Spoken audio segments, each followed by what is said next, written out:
Welcome to another episode of Capital H. I'm your host, Kyle Forrest, and today's guest is Tracy Layney, a longtime leader at the intersection of business strategy and human capital. Most recently, Tracy served as the CHRO at Levi Strauss & Company. She now teaches human capital strategy at the University of Chicago Booth School of Business and advises companies on leadership, organizational design, and culture. In this conversation, we're going to dig into her career journey, the idea of building head and heart organizations, and how leaders can navigate AI disruption and rising burnout. Tracy, thanks for joining us on Capital H. Oh, thanks so much for having me, Kyle. I'm super happy to be here. Well, Tracy, coming into the conversation, we have already been talking about the many trends that you've seen, the trends you've navigated throughout your career, the things you're looking forward. Can you start just by sharing a little bit about what are some of the things that shaped your perspective that people strategy is inseparable from business performance? Yeah, I think I started my career in strategy consulting. I spent years working with all sorts of companies and really thinking with business leaders about what their challenges were and then how you brought organizational and people solutions to those problems, right? So the absolute intersection of business strategy and people strategy, right? And that is just how I was wired. And so I think I'm really grateful for that because it's how, when I then moved out of that strategy consulting part of my career and into more traditional HR, I've always brought that with me. So in all the roles I've had, from Gap to Shutterfly to Levi's, it has been, okay, if this is our business strategy, this is what we have to achieve over the next 1 to 5 years, however long you're doing it. Nobody does a 5-year strategy anymore, but back in the day, we kind of did. What are all the parts of that people strategy, that human capital strategy, if you will, need to be in place? And how do we do that? How do we do that from an organizational perspective? How we're designed? Are we growing? Are we shrinking? Are we transforming? Are we merging or acquiring somebody? Do we have the right skills and capabilities to execute that strategy? Where do we need to augment? What do we need less of, et cetera? And then what is our culture to be able to enable that? And so that is a framework that I've been using for a long time, and it comes out of this intersection, right? So I'm a big believer, and I teach this to my students, the future CHROs, when I teach at Chicago Booth, is to say, okay, we start with business strategy, and then our human capital strategy comes from that, but they need to be deeply, deeply aligned. And I think when we are in these moments of disruption, which we've had various types of these in the last several decades, some very dramatic, like the pandemic, or other things, we have a great recession that we've had to deal with. Some, transformative, like we're dealing with right now with AI and the existential questions that's bringing to the workplace. This becomes even more important, right? Because the business strategies shifting will inherently require a different way of thinking about our people strategy. And so I think now more than ever, for those of us in HR, we need to be looking at that business first approach, which I think we've always tried to do, but now really, really craft strategies on the people side, on the human capital side, that are going to meet the challenges we face. Tracy, what is incredibly important for folks to take from that and continue to ground on, right, is business strategy driving people strategy across any type of business scenario. And because if, having worked in the merger and acquisition space, having been around business transformations, at the end of the day, everything does link back to, do I have the right people who can execute on that business strategy? Absolutely. Right? Absolutely. And in the companies you've worked in, been in different operating environments. You've been in public, you've been in private, you've been in public that has gone private, right? Big, small, between. How have you seen that people business strategy linkage either play out differently in those environments, or where have you seen some of the interplay on the prioritization of things like culture and understanding that tight linkage between people and business strategy? Yeah, so I think the reason I'm so passionate about this, having this tight link and making sure that is the North Star actually for both businesses and sort of HR itself is because it actually applies no matter what's going on in your business, right? If you understand that, as you said, as no matter what happens, no matter what we have to transform because of AI, we have to do a massive turnaround, we are growing very rapidly, whatever the challenges are. And yes, I spent a long time in both retail and tech. They're quite different, but then they're similar in aspects. It doesn't actually matter what it is. If you understand the business strategy with clarity And then importantly, you understand, okay, well, to get this business strategy done, I'm going to need people to do it, right? It's only been for about a minute that we've been thinking about other things than people doing work, right? I mean, this has been very, very recent in terms of generative AI, and then maybe a little bit longer with machine learning and things like that. But we're now having conversations about bots versus humans, and we should be having those conversations. But let's assume for a moment that humans still play the majority role. No matter what the business strategy is, you have to craft a people strategy to achieve it. Because if you don't, I guarantee you will not consistently achieve those results, right? And so that's why, especially, I teach, and I've done this for a long time, whatever that challenge is, I need to understand how this organization is going to be shaped. I need to understand the skills I need. I need to make sure I have the talent infrastructure to have visibility into those skills, whether I'm doing a workforce plan to go hire externally or doing a succession plan for internally. All of these things need to be true.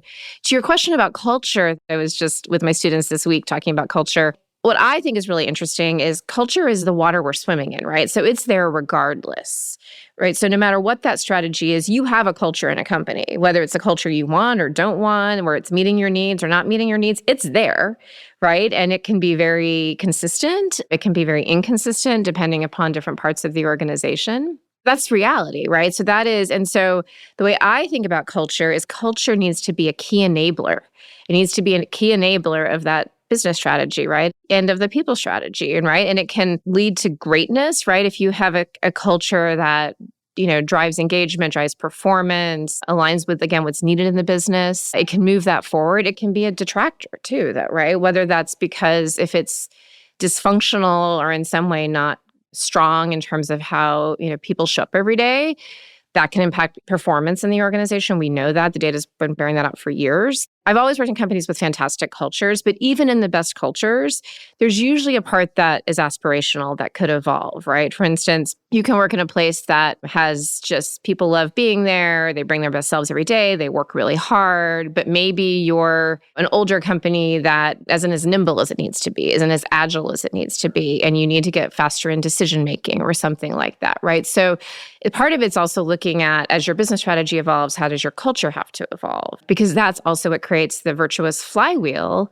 that drives results. Yeah. And to your point, many organizations, as they shift in business strategy, whether proactively or reactively to external events, it's not often with an explicit tie of here's what that means for our culture. Absolutely. Right? And in our 2026 Human Capital Trends Report, we introduced this term culture debt, which essentially is just like technical debt that you might accumulate over the years. You can accumulate culture debt because of actions taken that damaged morale or lost trust, right? And some of that is because as business strategies change and evolve, if there isn't an explicit explanation of what does this mean to how we're working differently and why, it results in challenges. And Tracy, you noted in the grand scheme of human history and the world of work, it's only been about a minute, probably, that we've been talking about AI and automation, and maybe even a second, considering generative AI and agentic AI,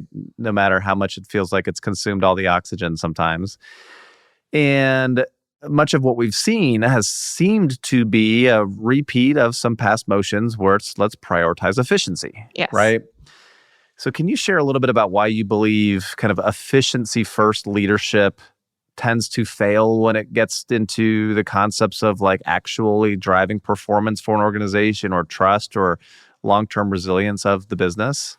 Yes, and I can't agree more. I feel like, the headlines are dominated by efficiency stories. Like, we've laid off this many people because of AI, or, there's no entry-level jobs because of AI, right? Which, by the way, just creates a huge culture of fear in the world of work, not just in a specific company. And it's not actually by the way, for the record, it's not that accurate, actually. We all know now that a lot of these headlines were, yes, there were layoffs happening because companies were investing in AI. They were spending on AI, not because yet that those jobs have gotten more actually efficient, right? And we're still, I think, in this period of the messy middle. And I don't even know if there's a beginning, middle, and end. I think this could just be, an iterative cycle, that a very, very fast an iterative cycle.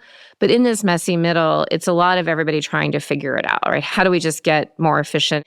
Sometimes I do wonder, I'm like, even as I'm using this, am I actually getting more efficient? Or am I using this? I mean, hopefully I'm using it more as a thought partner, something to challenge, something to make parts of what I do more efficient. But then I have to step back and say, I don't know if that's been a true time savings or not. And I think if we look into organizations, you're seeing that right now too, that for every bit of efficiency we seemingly get, we probably are losing quite a bit with work slop and other things. And that's probably okay for this stage, right? Because that's where things shake out. Like we're in this sort of shakeout phase.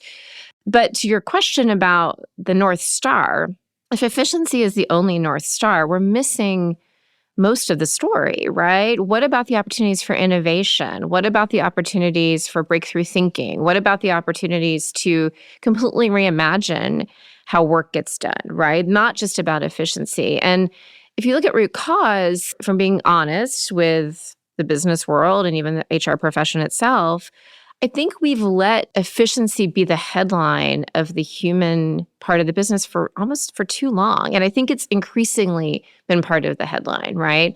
We literally call people headcount in organizations.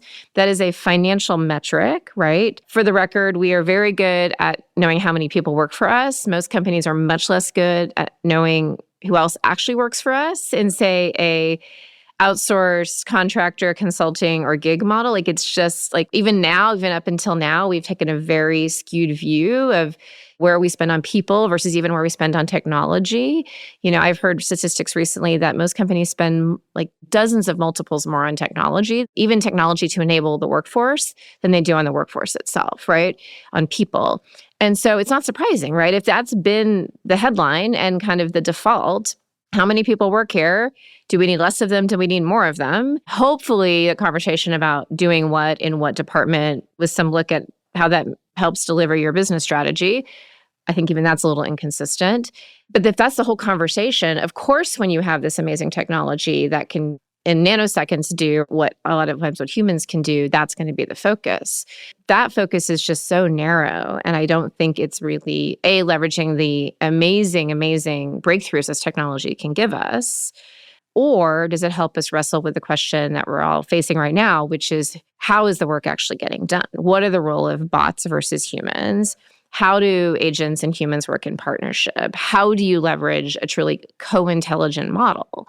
And therefore, what is the work the humans should be doing? And how do we do that in every kind of job, not just with some aim to have fewer people doing those jobs?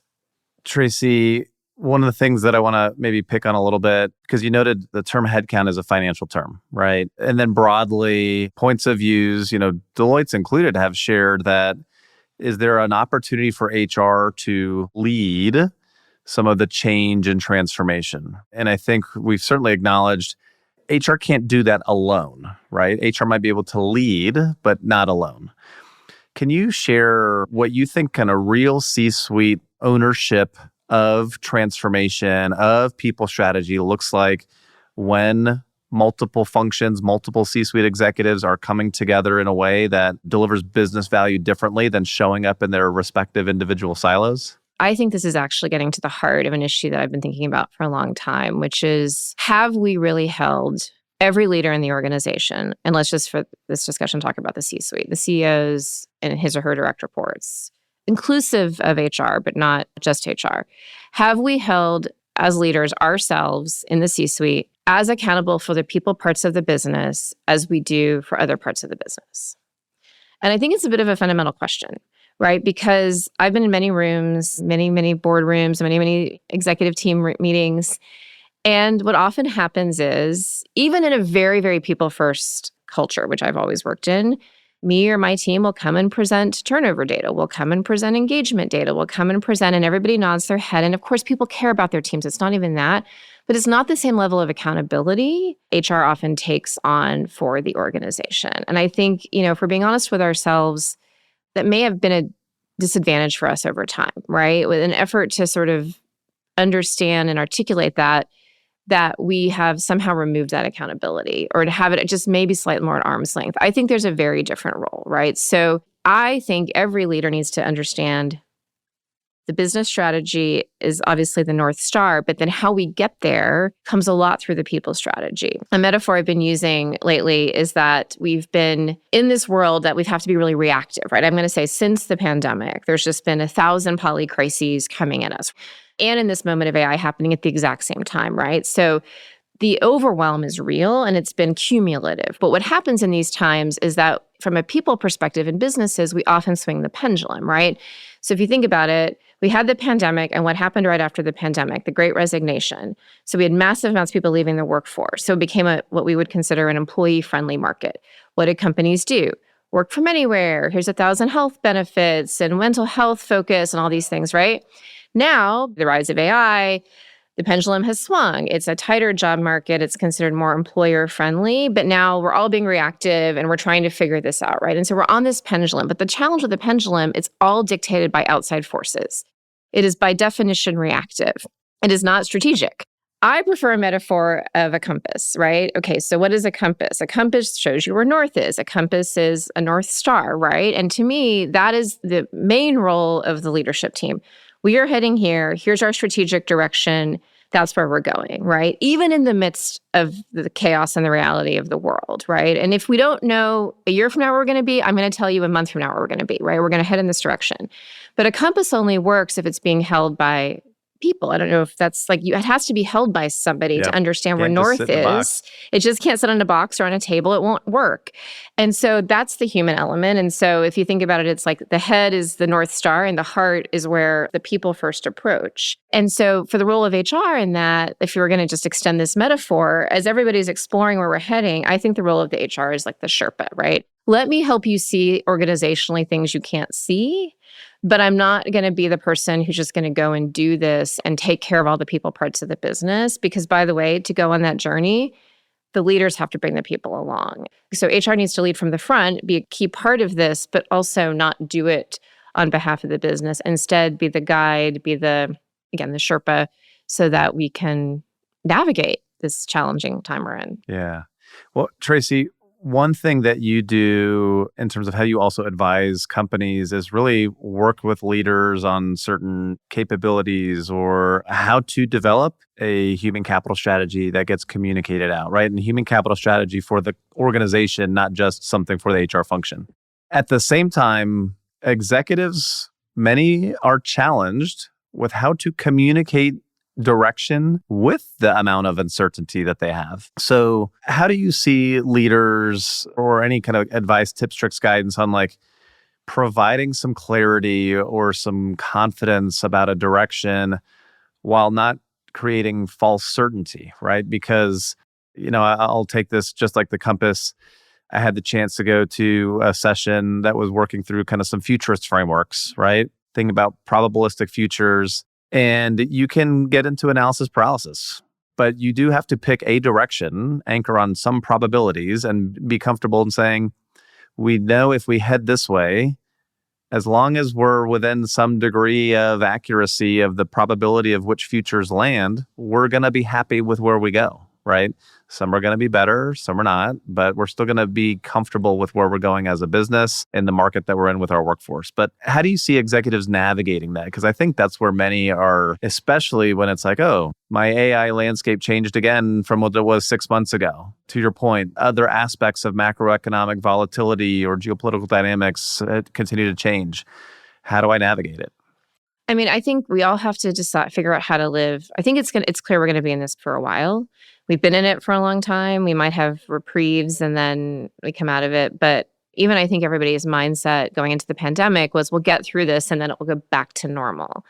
Well, I'm not really sure there's a new stasis of normal anymore, right? I mean, certainly that's not what the world has looked like for the last several years. And so then it's a matter of, okay, how do I build my skills and resilience and capabilities around finding that strategic direction, navigating toward that strategic direction, probably widening the aperture of how I'm going to have to shift because things will continue to shift, but knowing I'm doing this in a world of continued uncertainty, right? So, humans love certainty, but we're just not living in a time that it's going to give us, right? Yep. And by the way, this is lots of times in the world have not been that certain. And so we do know how to do this. And we actually know how to do it from pretty recent memory. And so with the pandemic specifically. So I think that What I've learned when talking to employees, especially sort of in the height of the pandemic, is that all people want to know, I think, is what you know when you know it, as much as you can share. And a promise, not that everything's going to be fine or go back to some other prior state, or that everyone's never going to lose their job, or the company's not going to have to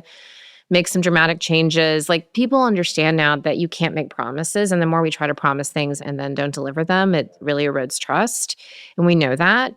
But also, employees and folks in the world don't like to hear nothing. And I think a lot of times leaders, because they're afraid to say something wrong, or they're afraid, or they don't actually know where they're going, and they generally know it's 5 steps this way, but they don't know what's the 6th step. They are even nervous about talking about the 5 steps. And I think the best example we had about this is a lot of companies who navigated the pandemic pretty well did take I'm just going to talk to you all the time and tell you what I know when I know it, right? And even if it's bad news, especially if it's bad news, because then you can trust that I will come and tell you the bad news. I think part of so much of the anxiety we're seeing in the workforce right now is because everybody are reading these headlines about job loss and uncertainty and, potentially all sorts of bad things that are going to happen because of AI. And that is taking up all the oxygen, right? It's not actually the possibilities and, how things might happen. And even describing, hey, we're in a messy middle, we're trying lots of things, and here's the strategy for now, for this year, for the next 6 months, but then we're going to evaluate again. And so to me, it's about just a lot of communication. During the pandemic, I started at Levi's a week into the pandemic, and we had to make hard decisions. We had to do a reduction in force. We had to lay people off pretty early on because we were, our entire business came to a standstill. And this was a 170-year-old company that is beloved, and we needed to make sure it kept going. But that meant making hard decisions. And during that time, our CEO had a monthly town hall. He got on the phone. He got on the town hall globally every single week for the first year, I believe. We went to that every 2 weeks. And he just said, here's what's happening now, and I know it. We told people when there was going to be a layoff. We told people how they would be treated. And we told people how we'd navigate through it. And that high level of transparency created a tremendous amount of trust in the organization, because what people weren't worried about was another shoe dropping that they couldn't see. So even if the bad thing happened to them, they felt confident that they were going to be told, it was going to be transparent, and they were going to be treated well. And so I think that is what I would recommend now, because I think there's just so much unknown and it's still so evolving. If that's the world we live in, then I just think increasing our skills of leaders in that transparency, in that communication, in that taking people on the journey is where we will help employees the most and help companies be more successful, by the way, if we can do that. Well, Tracy, there's a few kind of keywords that you were using in what you just shared: the anchor on trust, transparency, and certainty. And one of my Deloitte colleagues has done a lot of research around trust. How do you measure it? And found there were kind of 4 factors that you could measure. Transparency was one, but transparency is essentially sharing information in simple, easy to understand language, yes, right? It can't be sharing information that's jargony that no one understands. Humanity, being empathetic to the moment, right? And understanding all the context of what's happening in the world that your workforce is dealing with, and how can you communicate accordingly. Reliability, right? You say you're going to do something, do it, yep, right? And then capability, doing that in a high quality fashion. And so for leaders who are trying to think about how do you show up, those are 4 things that you can measure yourself against and say, how am I showing up, and how's our organization showing up, and what does that do relative to workforce trust in me as a leader? But one of the things that I also wanted to touch on that you've also kind of spoken on, that you teach about, that you've been thinking about, is because the leaders are bearing so much, they are humans too, right? They're navigating all this uncertainty with their families. They're trying to bear the load for their workforces. They're trying to help the companies stay viable to employ people. And that leads to higher signs of burnout, right? Higher risk of burnout. And it's being framed now almost more as an operational risk to the health of the business versus just a well-being issue. So how do you think leaders should be thinking about this, treating this, identifying kind of the warning signs before it becomes a systemic problem within a leadership team or an organization? It is a huge issue. And this is, I think, an issue that's, just increasing, not abating in any way. And not surprising for all the reasons you said. Again, in the world of just one crisis after another and constant disruption and understanding, and it's cumulative, right? We know Burnout, I personally have talked about this quite publicly. I experienced burnout a little over 10 years ago. It's a cumulative impact, right? It's not like humans are very good at getting through a stressful moment and then recovering, right, from that stressful moment. We're not, it's very, very hard on the nervous system over time for that to collect and have it build up. And I think it's right to see it as an operational risk because I think we've been talking a lot about individual burnout. And I think it's good that the conversation is shifting to bring awareness to potentially organizational burnout, particularly at the manager level, as you describe, but I think potentially at every level, right? And even at the senior levels, because if you have this organizational burnout and everybody's running on fumes, we all know the implications of burnout. You're not going to make very good decisions. You're probably going to not show up with empathy as much as you would like. You may end up not wanting to communicate things you don't know. And it just reinforces like not very good behavior. And it's very, very detrimental to people's physical health as well. And so I think this is something we have to take a look at. Like I think as we think about, we talked about culture.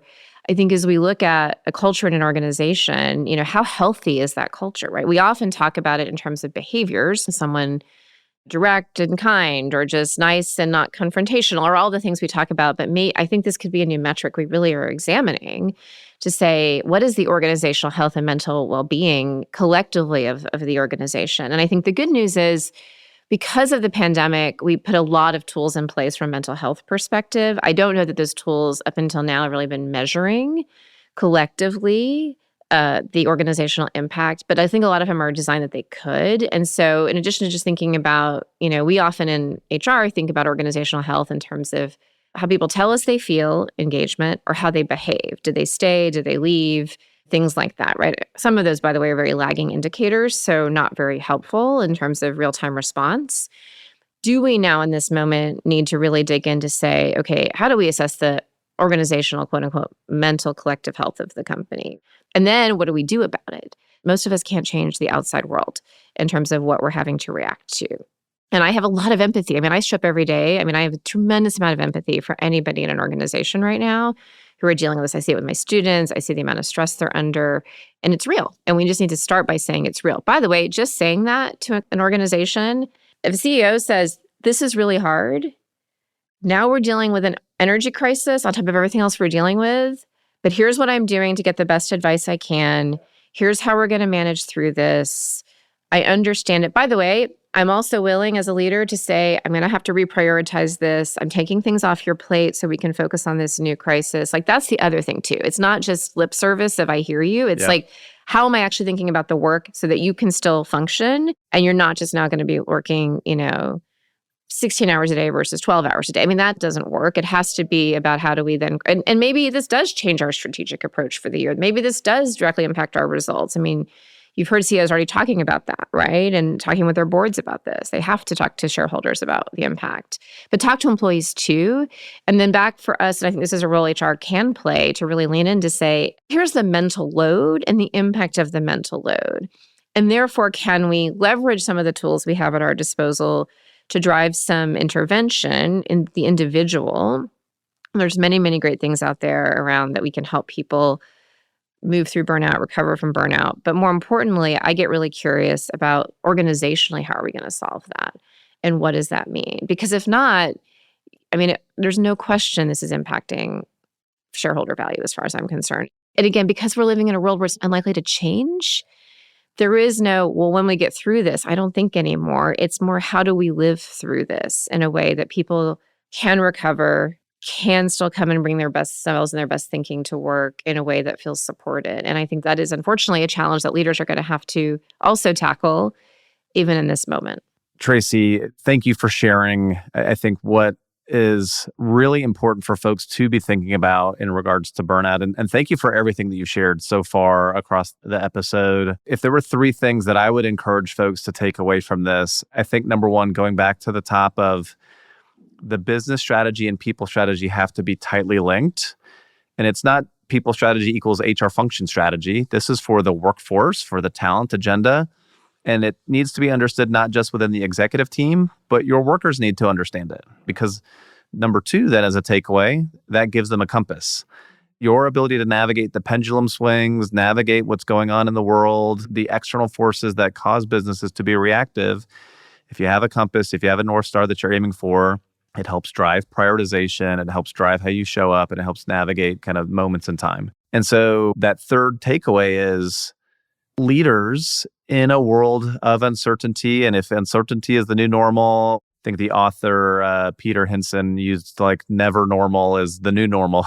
Right. It's basically being able to use that compass to articulate things to an organization, to address topics like burnout, and realize that it's not just a well-being issue, but it's a systemic risk issue to productivity and outcomes and impacts that organizations can drive. That compass helps, and it gives leaders the tools to help the company reprioritize, take things off the plate, stay focused on those things that are going to be helping companies stay viable amidst all the world of work and deliver impact not only for their workers and their customers, but the communities that they live and operate in. So, Tracy, I truly appreciate you joining us on Capital H to share your perspective on leadership, on human capital strategy, and what it takes to build organizations that balance performance with humanity. Truly, thank you. Thank you so much, Kyle. This was such a great conversation, and I think just very, very important for this moment. So I really, really appreciate it. Absolutely. And for our Capital H listeners, if you enjoyed this conversation, stay tuned for more as we continue to talk with leaders shaping the future of work, leadership, and organizational strategy. This podcast is produced by Deloitte. The views and opinions expressed by podcast speakers and guests are solely their own and do not reflect the opinions of Deloitte. This podcast provides general information only and is not intended to constitute advice or services of any kind. For additional information about Deloitte, please go to deloitte.com/about.